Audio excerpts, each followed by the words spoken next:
तुम्हें पता है मेरे हाथ में क्या है? Any gases? तहस नहस कर दिया है। ये कुछ ऐसी ही चीज है जो कि शायद तुम्हारा नहीं आ पाए। ये कुछ ऐसा ही तुम्हारा सपना है जो बस तुमने ऐसे हवा में उड़ा दिया है कि मेरा बाकी है, मेरा ये चैप्टर बाकी, मैं तो पढ़ना शुरू ही नहीं करूंगा।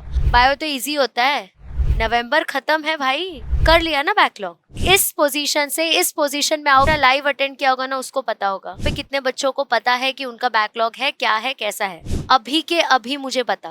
अरे कुछ नहीं होता भाई, बायो तो एक दिन पहले पढ़ते हैं। जनरल तरीके का बैकलॉग क्लियर करने का मंत्र बताऊंगी। ये जो आज मैंने पेपर फाड़ के फेंका है ना, तो रियल स्टोरी है, तुम पता कर सकते हो। एक लॉन्ग बीप में कन्वर्ट हो जाएगा ना, यू नेवर नो। कुछ दिमाग में नहीं जाने वाला है। ये प्लान थोड़ा सा सबसे अलग है। चलो प्लान देती हूँ तुमको। तुम्हें पता है मेरे हाथ में क्या है?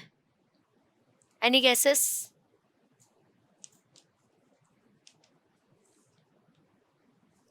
देखो गौर से, क्या है ये कुछ ऐसी ही चीज है जिसको तुमने फाड़ के तहस नहस कर दिया है। ये कुछ ऐसी ही चीज है जो कि शायद तुम्हारा नहीं आ पाए। ये कुछ ऐसा ही तुम्हारा सपना है जो बस तुमने ऐसे हवा में उड़ा दिया है। यस, ये 95% का जो सपना तुमने देखा था ना, तुमने ऐसे ही तहस नहस करके हवा में उड़ा चुके हो। बैकलॉग हो चुका है तुम्हारा। शायद तुझे पता भी नहीं है कि बैकलॉग होता क्या, लेकिन तेरा हो चुका है। चाहे मैं लाइव सेशन लूं, चाहे मैं रिकॉर्डेड लूं, किसी ना किसी बच्चे का जरूर ऐसा कमेंट होगा कि मेरा बाकी है, मेरा ये चैप्टर बाकी, मैं तो पढ़ना शुरू ही नहीं करूंगा। जो बच्चे जेन्युइनली बोलते हैं ना कि दीदी इतना बाकी है लेकिन इतना मैं कर लूंगा, मैं ट्राई कर रहा हूँ, उनके लिए ना मेरे दिल में तरस आती है कि बेचारा बच्चा मेहनत कर रहा है, टाइम नहीं मिला होगा, कर लेगा। पर तू तू जो बेशर्म है, अरे अब तो मैं पढ़ूंगा ही नहीं। बायो तो इजी होता है। अगर तूने बायो लिया है तो तेरे 95% का जो सपना है ना, ऐसी तहस नहस हो जाएगा अगर तूने बायो नहीं पढ़ा। नवंबर खत्म है भाई, नवंबर खत्म। तुझे क्या लगता है 2 महीने में तीर मार लेगा तू? अभी प्रैक्टिकल स्टार्ट होंगे। प्रैक्टिकल्स पढ़ा तो तूने होगा नहीं, हंसी ठिठल्ली में लगे थे तुम, कॉलेज के बाहर कैंटीन में बैठे थे तुम, कुछ ना कुछ खा रहे थे, कुछ ना कुछ बात कर रहे थे, ध्यान वहां भी नहीं लगा। 30 मार्क्स का तो मुझे बिल्कुल तुम्हारी गारंटी नहीं है कि तुम क्या करने वाले हो। कर लिया ना बैकलॉग। पता नहीं तुम कब इस पोजीशन से इस पोजीशन में आओगे, मेरे तो समझ नहीं आ रहा। इतना तुम्हारे लिए किया जा रहा है, तुम्हारे लिए रात रात भर सारे टीचर्स खड़े हैं, लिटरली। तुम सो जा रहे हो, पर कुछ बच्चे, कुछ 20-30 बच्चे, और वो टीचर रात के 4:30 बजे तक जागा हुआ है। उसको ये नहीं पता है वो घर कैसे जाएगा। अरे जिसने मेरा लाइव अटेंड किया होगा ना, उसको पता होगा। बच्चे बोल रहे थे दीदी आप घर कब जाओगे, आप कैसे घर जाओगे, क्योंकि वो लोगों को एक था कि यार ये जागी हुई है हमारे साथ 4:30 तक, हम घर पे, ये कैसे घर जाएगी। तुम्हारे लिए ना हम घर जाना देख रहे हैं, तुम्हारे लिए ना हम खाना खाना देख रहे हैं, ना बैठना देख रहे हैं, पर तुम क्या कर रहे हो यार? कर क्या रहे हो? तुम्हारे पेरेंट्स ने तुम्हारे लिए इंटरनेट का रिचार्ज किया, क्यों किया? यही 95% के सपने को तहस नहस करने का, कि यहीं पे रहना, ये बैकलॉग में ही रहना तुम लोगों को। हो पाएगा कि नहीं ये बैकलॉग से इधर कम बैक में आने के लिए? क्या चल रहा है? मुझे आज चिल्लाने का भी मन नहीं कर रहा है, समझ नहीं आ रहा मुझे। अगर कुछ बच्चे ऐसे होंगे जिनको ये पता चल गया कि यार बैकलॉग मेरा हो चुका है, तो एटलीस्ट मैं ये कहूंगी कि जिनको पता ही नहीं है बैकलॉग क्या होता है, उनसे तो वो बेटर ही है। सीरियसली, एटलीस्ट खुद की प्रॉब्लम पता रहेगी तभी हम सोल्यूशन तक पहुंच पाएंगे। मुझे नहीं पता यहाँ पे कितने बच्चों को पता है कि उनका बैकलॉग है, क्या है, कैसा है। अब चलो मान लो कि तुम उन ऐसे बच्चों में से हो जिनको ये समझ आ चुका है कि टीचर का ये तो पढ़ा के हो गया है, तो भैया ये मेरा बैकलॉग हो चुका है। अगर तुम उसको क्लियर करने के लिए वीडियो को क्लिक किए हो तो तुम्हारे लिए मैं तालियां बजाना चाहूंगी, क्योंकि तुम एटलीस्ट इन गधों से एक स्टेप अहेड हो। गधा ही कहूंगी मैं बाहर की नहीं हूं तुम्हारी। मैं तुमको अपना छोटा भाई बहन मानती हूँ, तुम मुझे अपनी दीदी मानो या ना मानो, आगे चल के तुम अपने लाइफ में जरूर मुझे थैंक करोगे कि उस दिन आपने डांटा फटकारा था। अरे घर पे सच नहीं बोल सकता, कम से कम उससे तो सच बोल, तेरी क्या हालत है, बता मुझे तेरा कितना बैकलॉग है, अभी के अभी मुझे बता, अभी के अभी कमेंट करके बता, फिजिक्स में कितना बैकलॉग हो रखा है, केमिस्ट्री, बायोलॉजी, मैथ्स, कितना बायोलॉग तुम्हारा हो चुका है बैकलॉग, मेरे को बताओ। क्या करूं तुम्हारा? नई नई प्रॉब्लम लेके आ जाते हो तुम लोग, लेकिन मुझसे सहा नहीं जाता, क्या करूं मैं? उस दिन देखा लाइव सेशन में बच्चा पूछ रहा था, बैकलॉग हो गया, टेंशन हुआ मुझे। उसके नीचे 2-3 बच्चे उसको कमेंट कर रहे हैं, अरे कुछ नहीं होता भाई, बायो तो एक दिन पहले पढ़ते हैं। क्या है ये? क्या है ये? जमीर है तुम में? शर्म धोखे खा गए? मैं उन बच्चों के लिए आज ये वीडियो बना रही हूं, जो बच्चा सच में सीरियस है, जो बच्चा अपना जो गलती किया हुआ है उसको सुधारना चाहता है। इसमें मैं एक जनरल तरीके का बैकलॉग क्लियर करने का मंत्र बताऊंगी। ये मंत्र तुम्हें रोज फॉलो करना है, जैसे तुम कोई टिपिकल मंत्र फॉलो करते रहोगे, वही मंत्र तुम्हें रोज फॉलो करना है, जिसके वजह से तुम्हें डेफिनेटली सक्सेस मिलेगा। ये जो आज मैंने पेपर फाड़ के फेंका है ना, वैसा तुम्हारे लाइफ में सिचुएशन नहीं आएगा, तुम खुश रहोगे अगर तुम ये फॉलो कर रहे हो। अरे मेक श्योर करो कि ये बैकलॉग का ना आखिरी वीडियो तुम देख रहे हो। तुम अगर यूट्यूब पे सर्च करोगे ना, कम से कम हजारों वीडियो मिलेंगे तुमको हाउ टू क्लियर बैकलॉग, और ये वही लोग बना रहे हैं जिनका खुद का बैकलॉग है, सच्ची बता रही हूँ। खुद का बैकलॉग पड़ा है उनका, तुमको सिखा रहे हैं। मैं तुम्हारा ना कंडीशन पास से देख समझ सकती हूँ। एक ही मूल मंत्र है बैकलॉग क्लियर करने का कि तुमको उसको पढ़ना पड़ेगा। तुम बैकलॉग के ऊपर बैकलॉग स्टैक करते हुए नहीं चल सकते। एक गलत हैबिट तुम्हारा पूरा लाइफ चेंज कर सकती है। तुम्हारा यहाँ पे बैकलॉग हो ही इसलिए रहा है क्योंकि तुमने अपने ये बैड हैबिट को स्टैकअप किया है। तुम्हें एक हॉर्स राइडर के स्टोरी के बारे में बताऊंगी, जो कि बहुत रियल स्टोरी है, तुम पता कर सकते हो। एक हॉर्स राइडर थी ग्रेट ब्रिटेन की। वो उनका आदत था कि वो अपने एक दोस्त के साथ हॉर्स राइडिंग करती थी। तो हॉर्स राइडिंग करने के टाइम वो दोनों का आदत था सिगरेट स्मोक करने का। देन शी रियलाइज कि यार नहीं, सिगरेट स्मोकिंग से मेरा हेल्थ जो है वो खराब हो रहा है। So she quit smoking and also the horse riding. छोड़ दिया उसने, उसका स्मोकिंग भी छूट गया। ऑलमोस्ट 9 years के बाद she went to some resort, या फिर कहीं तो गई थी वो जहाँ पे हॉर्सेस थे।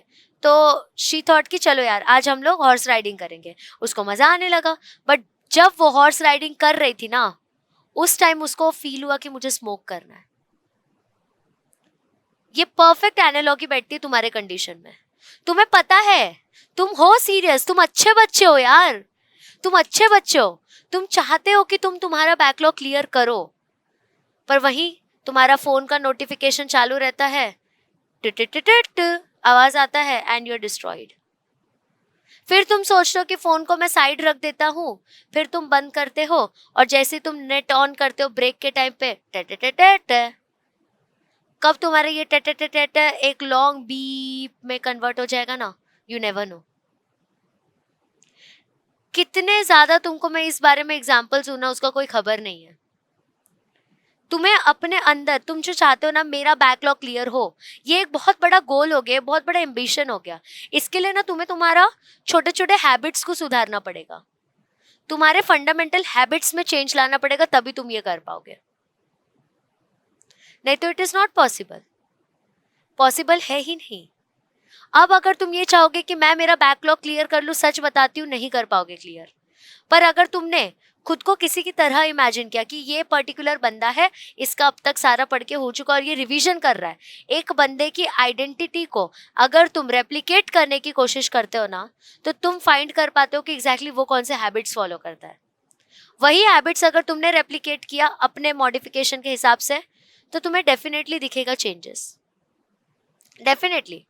तुम अपने बाजू में, अपने आजू बाजू में ऐसा कंडीशन बनाओ जहाँ पे तुमने बैकलॉग का एक बड़ा सा चार्ट लगाया हुआ है और दिख के आ रहा है बच्चों कि ये चैप्टर का, ये सब्जेक्ट का मेरा बैकलॉग है। लाल कलर से वो बैकलॉग को हाईलाइटेड रखो, कट करो उसको अगर तुम्हारा हो चुका कवर। जब तक ये विजुअल एड्स तुम्हारे आंखों के सामने से नहीं गुजरेंगे ना, सच्ची बता रही हूँ, कुछ दिमाग में नहीं जाने वाला है, कुछ भी नहीं। छोटे छोटे हैबिट्स को चेंज करके ही इंसान एक फंडामेंटल चेंज ला सकता है। अब मानो कल को जाके मैंने सोचा कि मुझे वेट लूज करना, अगर मैंने बोला ना मुझे 8 किलो वेट लूज करना, नहीं होगा।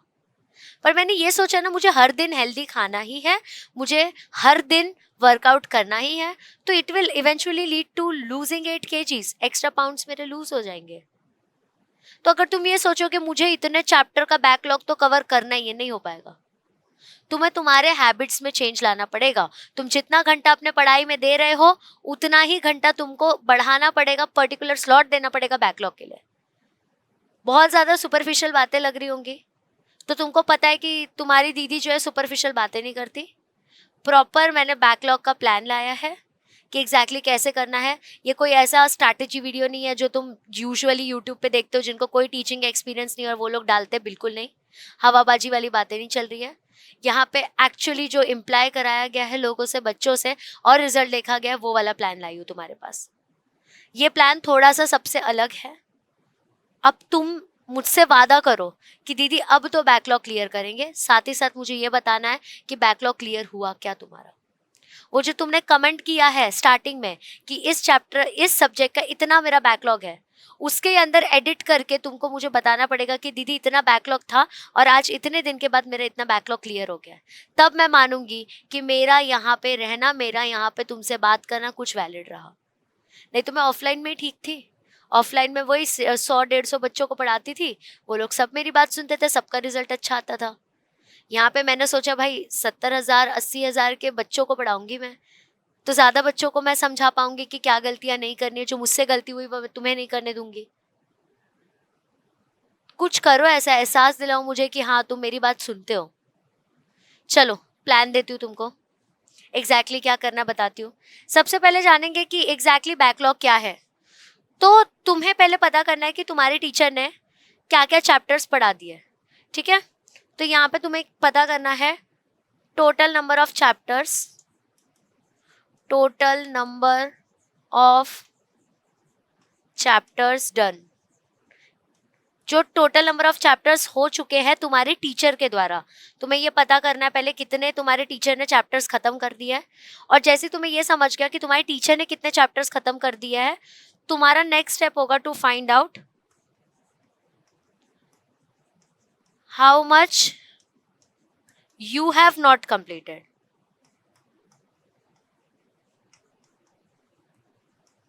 और जब तुम ए वेरिएबल और बी वेरिएबल को माइनस करोगे, जब तुम ए वेरिएबल और बी वेरिएबल को माइनस करोगे, आपको समझ आ जाएगा कि तुम्हारा बैकलॉग क्या है। ए वेरिएबल इज कितने चैप्टर्स तुम्हारे टीचर ने कंप्लीट किए हैं, बी वेरिएबल इज कितना तुम्हारा चैप्टर कंप्लीट हो चुका है। और बच्चों ये वीडियो सिर्फ 12th स्टैंडर्ड के लिए नहीं है, ये 11वीं के बच्चों के लिए भी है। ये हर वो इंसान के लिए है जो कोई एंट्रेंस एग्जाम की प्रिपरेशन कर रहा है या कोई बोर्ड्स की प्रिपरेशन कर रहा है। 10वीं का बच्चा भी इसको अप्लाई कर सकता है थोड़े मॉडिफिकेशंस के साथ। मुझे नहीं पता कितने बच्चे ये वीडियो अभी देखने वाले, कहाँ कहाँ तक जाने वाले, लेकिन ये सबके लिए यूजफुल है, इसलिए मैंने जेनरिक बनाया है। तो तुमको समझ गया होगा कि टोटल मतलब ए जो है माइनस बी कर लो, तुम्हें समझ जाएगा तुम्हारा बैकलॉग क्या है। अब तुमने पता कर लिया बैकलॉग क्या है। अब मैं तुम्हें ना चैप्टर्स को डिफरेंशिएट करना सिखाऊंगी कि एग्जैक्टली चैप्टर्स डिफरेंशिएट कैसे करते हैं। इसके पहले धोनी साहब कहते हैं, उनको एक बार पूछा गया था कि आप कैसे इतने श्योर थे कि आप ये मैच जीतेंगे ही। बहुत लोगों को ये इंटरव्यू पता है, मैं तुमको डिस्ट्रैक्ट नहीं करना चाहती इसलिए दिखा नहीं रही हूँ। उन्होंने एक चीज़ कहा था, उनको पूछा गया कि आप मतलब आपको कैसे श्योर था कि आप जीतेंगे ही ये मैच। तो उनने कहा मुझे आउटपुट से फ़र्क नहीं पड़ता, मुझे ये नहीं फ़र्क पड़ता मैं जीतूंगा या नहीं, मुझे ये फ़र्क पड़ता है कि क्या हर दिन उठ के मैंने उतनी मेहनत की जिसके वजह से मैं जीत पाऊँ। अगर मेरा प्रोसेस सही है ना तो मेरा आउटपुट सही होगा। ये MS धोनी ने कहा था। और ये तुम्हारे लाइफ में भी एप्लीकेबल है, मेरे लाइफ में भी एप्लीकेबल है, सारे बच्चों के लाइफ में एप्लीकेबल है। तुम अगर पढ़ाई का प्रिपरेशन का प्रोसेस अच्छा रखोगे, रिजल्ट की तुम्हें चिंता लेने की जरूरत ही नहीं है। लेकिन अगर तुम्हारे प्रोसेस में कोई भी प्रॉब्लम आया, तुम्हारा आउटपुट डेफिनेटली इम्पैक्ट करेगा।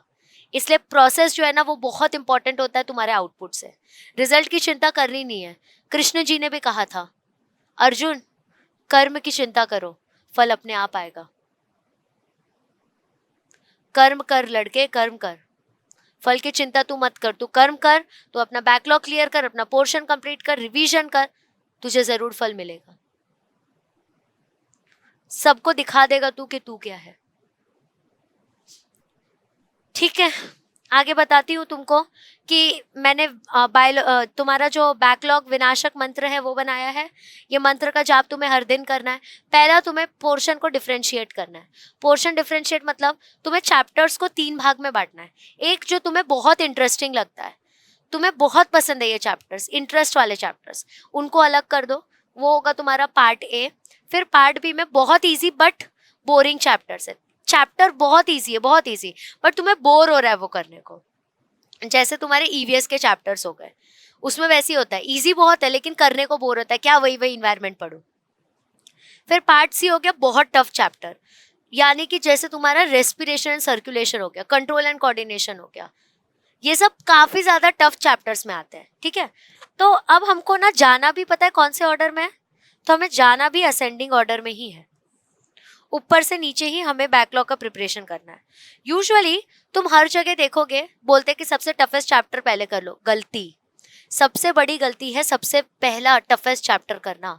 अगर तुम टफेस्ट चैप्टर सबसे पहले करोगे तो तुम्हारा मेजर टाइम उसी में चला जाएगा। तुम्हें अपने स्ट्रेंथ पे वर्क करना है, इसलिए मैंने तुम्हें कहा इंटरेस्टिंग चैप्टर्स पहले कर लो। अब जो जो तुम्हारे इंटरेस्टिंग चैप्टर्स हो गए, जैसे मान लो reproduction in lower and higher animals, ये लोअर एंड हायर प्लांट्स हो गया, ये थोड़े इजी भी है, थोड़ा सा हाई वेटेज के भी चैप्टर है, मजा आता है वो करने में, इंटरेस्टिंग चैप्टर। तो तुम मेजर स्टैक जो है ना इंटरेस्टिंग का, वो वहीं खत्म कर लोगे। तुम्हें ओवरवेलमिंग जो फील हो रहा है ना, अरे मेरा हुआ नहीं है, मेरा पढ़ के नहीं हुआ है, मेरा पढ़ के नहीं हुआ है, मेजर स्टैक तुम पार्ट ए में ही कवर कर लोगे। दूसरा तुम्हारा जो सेक्शन रहेगा पोर्शन कंप्लीट करने का, वो रहेगा बहुत इजी बट बोरिंग चैप्टर। तुम टेंशन मत लो, मैं ये जो बहुत इजी बट बोरिंग चैप्टर का एक ही साथ में एक वन शॉट लाती हूँ, वो देख के खत्म कर दो। ये सारी ईवीएस के जो बहुत इजी बोरिंग चैप्टर्स है उनको साथ में उड़ाना है तुमको, पढ़ के खत्म कर दो। लास्ट में आएगा तुम्हारा बहुत टफ चैप्टर। अब पूरे के पूरे हमारे बायोलॉजी में सब चैप्टर्स टफ नहीं है, कुछ ही चैप्टर्स है जो बहुत टफ है, वो चैप्टर्स को डिफरेंशिएट करना है और लास्ट में उस पर वर्क करना है। यहाँ पे जब तुम पार्ट ए और बी कवर करते हो ना बच्चों, तुमने यहाँ पे 70% पोर्शन कंप्लीट कर लिया है। मैं यहाँ पे चैप्टर का नाम क्यों नहीं लिख रही हूँ, सिर्फ एग्जाम्पल इसलिए दी क्योंकि जो मुझे टफ लग रहा है जरूरी नहीं है वो आपको भी टफ लगे। कोई कोई हो सकता है जिसको रेस्पिरेशन सर्कुलेशन सबसे इजी लगा, नो प्रॉब्लम, इसलिए तुम अपने अकॉर्डिंग डिफरेंशिएट करोगे। कमेंट करके मुझे बताना है कि तुम्हारे पार्ट ए में कौन सा चैप्टर जाएगा, पार्ट बी में कौन सा चैप्टर जाएगा, पार्ट सी में कौन सा चैप्टर जाएगा। ये सबसे पहला तुम्हें काम करना है and you have to start from now.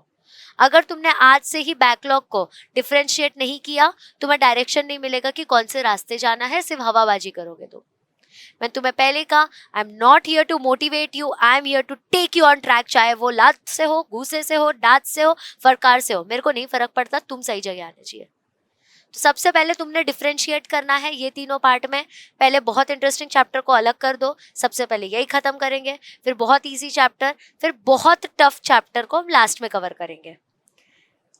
इसके बाद में हम लोग रोज सुबह उठ के ही पढ़ेंगे। रोज सुबह उठ के पढ़ने का मीनिंग क्या होता है, मान लो कि तुम उठ रहे हो 7 बजे, तो 7 बजे के स्टार्टिंग का स्लॉट तुम्हें बैकलॉग के लिए देना है। अब तुम बैकलॉग कवर कैसे करोगे, तो तुम्हारे पास देखो अभी इतना टाइम नहीं है कि तुम डिटेल्ड लेक्चर देखो, तो गो फॉर वन शॉट। तुम हमारे चैनल का भी वन शॉट देख सकते हो, सबके प्लेलिस्ट बने हुए हैं। जैसे कि अगर तुम वेदांतु पे जाके प्लेलिस्ट में जाओगे तो 11-12 का प्लेलिस्ट बायोलॉजी का बना हुआ है, तो वहां पे जाना है आपको, वहां से वन शॉट देखना है। वन शॉट देखने के बाद में तुम्हारे पास ऑलरेडी कुछ नोट्स होंगे, वही नोट्स का आपको रिवीजन करना है। और सबसे important, very very very very important point है, तुमको भर भर के पीवाईक्यूज प्रैक्टिस करने हैं। जितने जितने साल के पीवाईक्यूज मिले सब प्रैक्टिस करो, सिर्फ 2-3 साल पे रिलाय बिल्कुल नहीं करना है।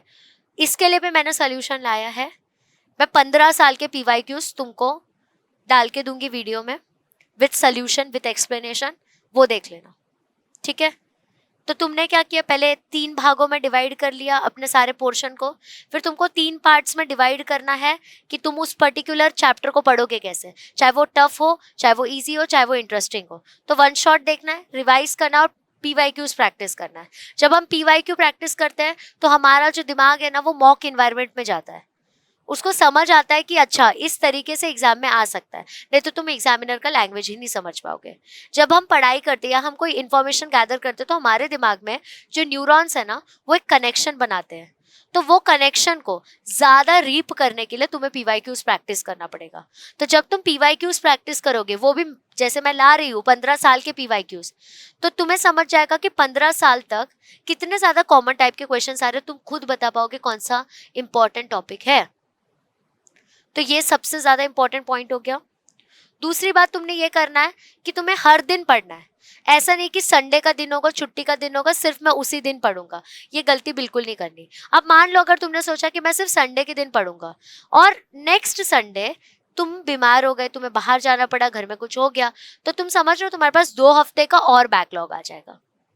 तो बिल्कुल ये गलती नहीं करना। तुम्हें मंडे टू सैटरडे या फिर फ्राइडे, किसी का सैटरडे संडे भी छुट्टी होता है, तो जो तुम्हारा वर्किंग डेज है यानी कि जिस दिन कॉलेज जाते हो उस दिन सबसे पहले सुबह उठ के तुम्हें 1.5 घंटे का स्लॉट लगाना है जिसके अंदर तुम बैकलॉग क्लियर करोगे। अब बैकलॉग को वही वीडियो देख लो, रिविजन कर लो, PYQs प्रैक्टिस कर लो। अब ये मैंने चैप्टर्स भी तुमको डिफरेंशिएट करके दिया है 45 डेज के प्लान में, बायोलॉजी इन 45 डेज, उसके थ्रू भी तुम कर सकते हो। फिर जो संडे का दिन होगा या हॉलीडे का दिन होगा उस दिन तुम्हें 5 से 6 घंटा बैकलॉग को देना है, क्योंकि आप 5 से 6 घंटा कॉलेज जाते थे, तो वही 5 से 6 घंटा जो आपका बचा वो आपको बैकलॉग को देना है। 1.5 घंटे का स्लॉट लगाना है, बीच में ब्रेक रहना चाहिए, you have to stay hydrated. तो इस तरीके से तुम्हारा बैकलॉग कवर होगा। धीरे धीरे करके इंसान का ना बैकलॉग कवर हो जाता है और उसको समझ भी नहीं आता। तुम अगर चाहोगे कि एग्जाम के एक दिन पहले तुम बैकलॉग कवर करोगे तो ऐसा नहीं होगा। बट स्टिल अगर तुम्हें इन सब चीज़ों में अभी भी कंफ्यूजन हो रहा है कि ये बैकलॉग को मेरे को वन शॉट से नहीं पढ़ना, मैं कैसे पढ़ूंगा, मुझे समझ नहीं आ रहा कब कैसे पढ़ा जाए, तो उसके लिए भी एक सोल्यूशन लाया है। उसके लिए भी एक सोल्यूशन है कि आपके लिए एक स्पेशल चीज़ अनाउंस होने वाली है कल 8:30 बजे, यानी कि 12 नवंबर को 8:30 बजे तुम्हें लाइव आना है। हम चारों मिलके जिनका एक्सपीरियंस बहुत ज़्यादा है, ये चारों मिलके आएंगे और आपको एक प्रॉपर बैकलॉग को कैसे क्लियर करते हैं और तुम्हारा पूरा 95 सीरीज जो है ना वो कवर करेंगे। ये एक ऐसा सरप्राइज प्लान है आप लोगों के लिए जिसमें आपको कुछ टेंशन लेने की ज़रूरत ही ना पड़े।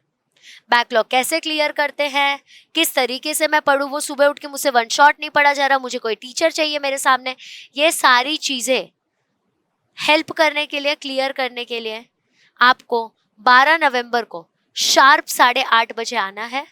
और 2 मंथ में कैसे तुम्हारा 95% आएगा ना, ये तुम अपना टेंशन छोड़ दो, हमारे ऊपर रखो। वो हम चारों मिलके तुम्हारा ये पूरा बैकलॉग जो है ना उसका टेंशन खत्म कर देंगे। तो शार्प 8:30 बजे 12 नवंबर को आप लोग को अपने ही चैनल पे आना है, हम लाइव आएंगे। आप लोगों के लिए कुछ स्पेशल अनाउंसमेंट है, यहाँ पे कुछ हवाबाजी वाला अनाउंसमेंट नहीं है।